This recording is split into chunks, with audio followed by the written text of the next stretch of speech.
I am Police Executive Master Sergeant Ernie John Valencia, ISPO of Davao Sur Police Provincial Office. For me, the impact of the swim sa personal na life ko is that ang pagbabago.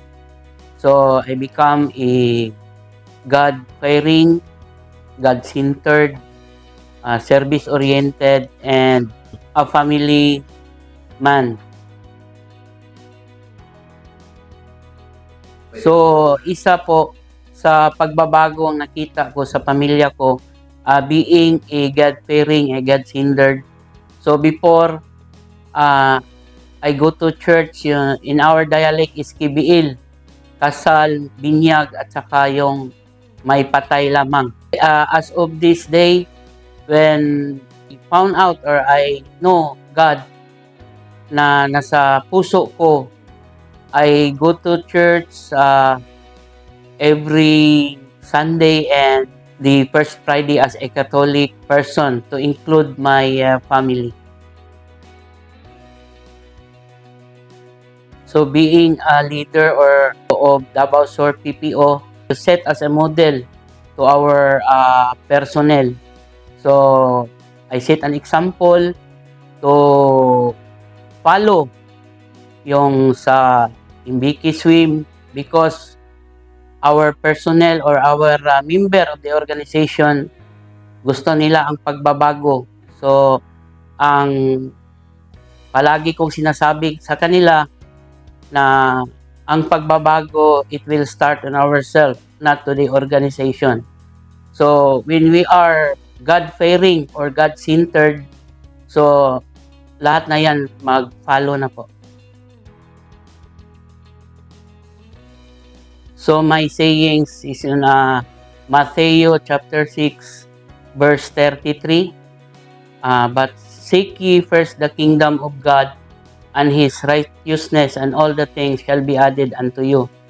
So, kung nasik or nakita na natin ang kingdom of God, so righteousness will follow.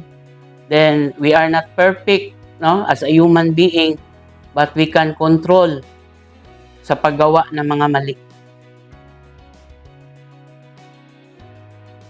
Una sa lahat, nagpapasalamat ako sa mga life coaches, no? So, I salute to them because, one, they give their time to the organization, particularly in Davao Sur.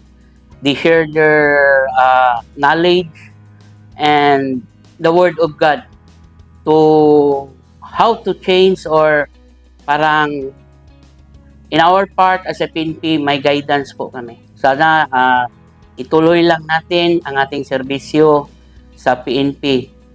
Sana hindi kayong magsawa. To the PNP personnel, sa nagawa ninyo, yung mga sumasali ng Imbiki Swim or other spiritual upliftment, ipagpatuloy nyo lang. So yung mga for compliances or yung just for the sake of attendance, sana isa puso nyo para yung pagbabago ay ating matikman or madama sa buhay natin. So it will start in ourselves, then to the family, then to the community. Once again, I am Police Executive Master Sergeant Ernie John Valencia, ISPO of Davao Sur Police Provincial Office. I am my brother's keeper.